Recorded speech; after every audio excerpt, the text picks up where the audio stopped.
السلام علیکم. میں غلط یوٹیوب چینل پر جاوید شاہ حاضر خدمت ناظرین. اس وقت ایم کے حوالے سے جو تازہ پوزیشن ہے وہ ہم بتائیں گے. الطاف حسین نے جیسے کہ ٹک ٹاک میں کہا تھا کہ دسمبر کا مہینہ بڑا اہم ہے اور جنوری تک اور یہ آنے کا اپنا انہوں نے اعادہ کیا تھا اور تبدیلی آ جائے گی اور یہ ہوگا ہوا. تو تبدیلی وہ آئی کہ تبدیلی کہ کمائلہ جو فاروق تھی ان کا انتقال ہو گیا اور پھر یہاں آ کے پاکستان کے اندر بھی الطاف حسین کے حوالے سے کچھ آمد کی. جیسے ماضی میں ہوتا ہے بینر لگ گئے یہ لگ گئے آوازیں بلند ہوئیں. پھر اس آوازوں کا یعنی کہ آپ یہ سمجھیں کہ سیاسی طور پر قلع کما کرنے کے لیے سمجھ لیں مصطفیٰ کمال صاحب کی پریس کانفرنس آ گئی منظر عام پہ. وہ پریس کانفرنس جو انہوں نے کہا وہ آپ لوگوں نے سنا. اب اس صورتحال کے بعد الطاف حسین کے حوالے سے وہاں سے ان کے فیور میں وہاں بھی وہ پاکستان سے زیادہ وہ کچھ رہنما جس میں بہرحال انیس احمد ایڈوکیٹ تھے انہوں نے کھل کے بولا اور ان کے فیور میں بولا. جبکہ انیس احمد ایڈوکیٹ کا تعلق پیپلز پارٹی سے ہے. اب پیپلز پارٹی کے جو رہنما تھے سعید غنی انہوں نے بھی کہا مصطفیٰ کمال پہ کہ جناب مصطفیٰ کمال جو ہیں وہ ایسے اپنا مظاہرہ کر رہے ہیں. اس طرح کے لوگوں کو وہ اپنی لوگوں کو بھی پکڑوا رہے ہیں اور یہ کروا رہے ہیں وہ کروا رہے ہیں. انہوں نے ان پہ ایک الزام لگایا کہ وہ اس طرح کے ہتھ کنڈے استعمال کر رہے ہیں. تو بہرحال ناظرین جو صورتحال یہ نظر آ رہی ہے ایم کیو پاکستان جو پاکستان میں الطاف حسین کے بعد مہاجروں کے مسائل کے لیے میدان عمل میں آئی تھی وہ اب اپنی ساکھ جو بچانے کے لیے مختلف طریقے اختیار کر رہی ہے. اب اس نے کہا کراچی بچاؤ ایک مہم کا آغاز کیا اور اس پہ وہ پیپلز پارٹی کے اگینسٹ کھڑا ہونا چاہ رہی ہے. اب مگر ان کو اپنا جو ایک رول ہے جس طریقے کا ادا کرنا چاہیے جو عوام میں پذیرائی ملے جس رول سے وہ ادا کرنے سے وہ قاصر ہے اور وہ اس کا مظاہرہ کر رہے ہیں. یعنی کہ وہ اس لیے قاصر ہے کہ جو قیادت ہے وہ ایک ٹھنڈے مزاج کی ہے. وہ پھونک پھونک کے قدم اٹھا رہی ہے. اب وہ پھونک پھونک کے جو قدم اٹھا رہی ہے وہ اس ہدایت پہ عمل کر رہی ہے کہ بد امنی سے آپ نے گریز کرنا ہے ہنگامہ آرائی سے گریز کرنا ہے. اور اسی ہنگامہ آرائی کے خوف اور ڈر سے یعنی کہ پاکستان کے اندر کسی ایسے لیڈر کو انٹری نہیں کرایا جا رہا. اس طرح سے الطاف حسین کی مثال آپ لیتے ہیں کہ الطاف حسین کو اگر اجازت پاکستان ملتی ہے تو پاکستان کی حکومت اور پاکستان کے اسٹیبلشمنٹ کو یہ خدشہ ہے کہ وہ یہاں آتے ہی وہ ماضی والا کام شروع کر دیں گے اور وہ ہنگامہ آرائی اور وہی کراچی بانو کراچی کھل گیا ہڑتال اور کال. تو اس بنیاد پہ الطاف حسین کو جب تک الطاف حسین اپنا یقین نہیں دلاتے کہ وہ اس طریقے سے کام کریں گے جیسا آپ کہیں گے ویسا کریں گے تو پاکستان میں ان کی شاید کسی طریقے سے قانونی طریقے سے حکومت کی طرف سے بھی ریاست کی طرف سے اجازت مل جائے. تو بہرحال ایم کیو پاکستان کا جو اپنا میڈک کی چال چل رہی ہے اس کے اندر ہی اپنے جو کوئی ایسا لیڈر جو دمنگ طریقے سے بات کرے وہ اس وقت کوئی نظر نہیں آتا ماں سوائے مصطفیٰ کمال کے. تو یہ ایک حقیقت ہے. اب مصطفیٰ کمال کو آپ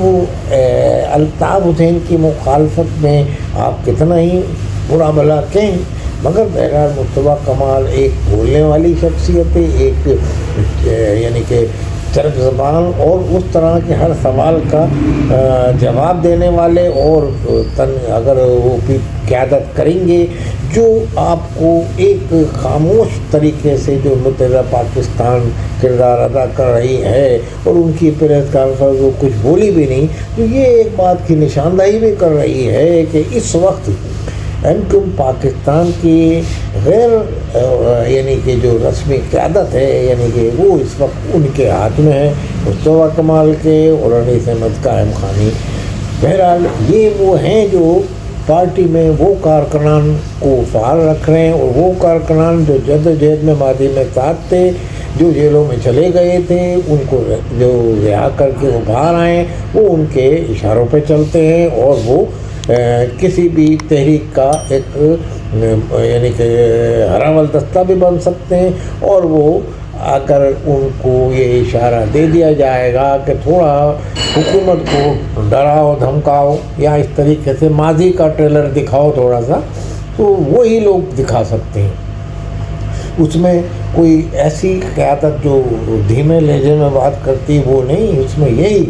جو اس طریقے سے بات کرنے والا، جس طرح سے مصطفیٰ کمال بات کرتے ہیں، جس طرح سے انیس قائم خانی بات کرتے ہیں، تو یہ حقیقت ہے یہی لوگ۔ اب پاکستان میں اگر آپ یہ کہیں گے کہ بھئی عوام کی پذیرائی، تو عوام کی پذیرائی تو جب ہو جاتی ہے جب 4 لڑکے آ کے روڈ پہ کوئی ہنگامہ آرائی کرتے ہیں، اور ہنگامہ آرائی بھی ایسی کرتے ہیں جو ماضی میں جس طرح سے ہوتی تھی، اگر کوئی نامعلوم افراد بھی آ کے اس فائر کر دیں یا آگے پیچھے، تو 4 گاڑیاں ادھر سے آنے جانے والی رک جاتی ہیں، اور 2 گاڑیاں اگر آگے پیچھے نظر آتش کر رہی ہیں تو سمجھ لو شہر بند۔ تو یہ اس طرح کی صورتحال کا کراچی میں جو گیس، بجلی، پانی، سب چیزیں بند ہو چکی ہیں اس وقت، سمجھ رہے ہیں آپ۔ کوئی بحران آیا، کوئی لائن صاف کرنے کا بحران ہے، تو کوئی نئے کنیکشن کا کہیں بحران ہے، تو اس وقت شہر میں شہری گیس، بجلی، پانی کی وجہ سے رو رہے ہیں، اور ان کی آواز داد رسی کرنے والا کوئی نہیں ہے۔ جس کو ووٹ دیے وہ ہے ایم کیو ایم پاکستان، اور ایم کیو ایم پاکستان میں ایسا ہے کہ وہ کوئی ایسا آواز بن کے بلند کر نہیں رہے، بلند آواز جو ایوانوں تک پہنچے یا ان کو ہلا کے رکھ دے۔ تو اس صورتحال میں عوام بس اب صرف یہ سوچتی ہے کوئی ایسی قیادت ہو جو ان کو یہ ان کو تکلیف میں جنہوں نے رکھا ہے حکمرانوں نے، ان کا گریبان پکڑے اور ان کو آڑے ہاتھ لے۔ تو آڑے ہاتھ لینے والی شخصیت پہ پھر مجھے نگاہ پڑتی ہے الطاف حسین پہ۔ بھائی الطاف حسین تو ابھی آ نہیں سکتے نہ، ان کا جب تک منظوری نہیں ہوگی، جیسا کہ آپ کو علم میں ہے پاکستان کی اسٹیبلشمنٹ اور قانونی عدالت کا ذریعہ۔ دوسرے صورت میں ایم کیو ایم پاکستان کے اندر کوئی ایسا لیڈر جو زیادہ بولنے والا ہے وہ نہیں ہے ان کے سوا، جیسا کہ ہم نے بتایا۔ تو اب اگر مصطفیٰ کمال نے قیادت، تو بظاہر ایم کیو ایم پاکستان کی قیادت انہیں کے ہاتھ میں نظر آتی ہے، اور وہ فرنٹ مورچے پہ کھیل رہے ہیں، اور لازمی جو اس طرح سے بولے گا، عوام کی باتیں، عوام کی پریس کانفرنس کرے گا ان کے حوالے سے، اور گرج چمک کے ساتھ جب کہے گا تو اس کا رد عمل بھی آئے گا، تو انہیں کی اس پہ رد عمل پہ سعید غنی اور پیپلز پارٹی کی قیادت بھی بولی۔ تو اس سے ظاہر ہوتا ہے کہ ان کو یہ پتہ ہے کہ یار یہ آدمی جو ہے میرا میدان عمل میں نکلنے والا ہے آنے والے دنوں میں، اور اس کو صرف بس اشارہ کرنے کی دیر ہے، پھر یہ پوری ایم کیو ایم کو، پورے شہر کو یہ موٹیویٹ کر کے نکال لیں گے۔ تو اس لیے ان کو بھی مخالفین کی طرف سے تنقید کا نشانہ مصطفیٰ کمال کو بنایا بھی گیا۔ تو بہرحال آنے والے دنوں میں اگر ایم کیو ایم پاکستان نے اس طرح کی سیاست کی تو اس کی قیادت جو ہے بہرحال مصطفیٰ کمال کے ہاتھ میں غیر رسمی طور پر تو چلی گئی ہے، مگر آنے والے دنوں میں بھی مصطفیٰ کمال ہی اس کے اب قیادت کریں گے، لگتا یہی ہے۔ کیونکہ آنے والے دنوں میں اگر ایم کیو ایم پاکستان کو اپنے عوام کے حقوق کے لیے ان غاصب قوتوں سے لڑنا ہے جو سیاسی طور پہ، تو ان کے لیے ان کو جد و جہد تیز کرنی پڑے گی۔ جد و جہد تیز کرنے کے لیے دھیمے لہجے میں یا دھیمے لہجے میں بولنا نہیں پڑتا، اس میں زور سے بولنا پڑتا ہے، اور بآواز بلند چیخ پکار کرنی پڑتی ہے، اور گرج چمک کے کبھی ڈرایا جاتا ہے، کبھی دھمکایا جاتا ہے۔ یہ تمام خصوصیات جو ہیں مصطفیٰ کمال میں اور انیس احمد قائم خانی اور ان کی ٹیم میں پائی جاتی ہے۔ تو آنے والے دنوں میں یہ ظاہر ہوتا ہے کہ یہی قیادت اس کی کریں گے، اور بڑی اگر کوئی ہڑتال کی کال دے دیتے ہیں تو اس کے لیے وہی مروجہ پرانے طریقے استعمال کریں گے۔ تو پھر آپ دیکھیں گے کہ ایم کیو ایم پاکستان بھی اپنا ایک کردار ادا کرنے میں شہر میں سرگرم عمل ہو جائے گی، اور عوام بھی ایم کیو ایم پاکستان کے پیچھے بھاگیں گے۔ بہرحال جو ان کے مسئلے کو حل کرے گا تو اس کے پیچھے ہی جائیں گے۔ تو یہ ایک حقیقت ہے۔ دیکھیں آنے والے دنوں میں یہ تبدیلی کس حد تک آتی ہے، اور کس حد تک ایم کیو ایم پاکستان اپنی ساکھ کو مہاجر عوام میں کس اپنے ووٹر میں کس طرح بحال کرتا ہے۔ السلام علیکم ورحمۃ اللہ وبرکاتہ۔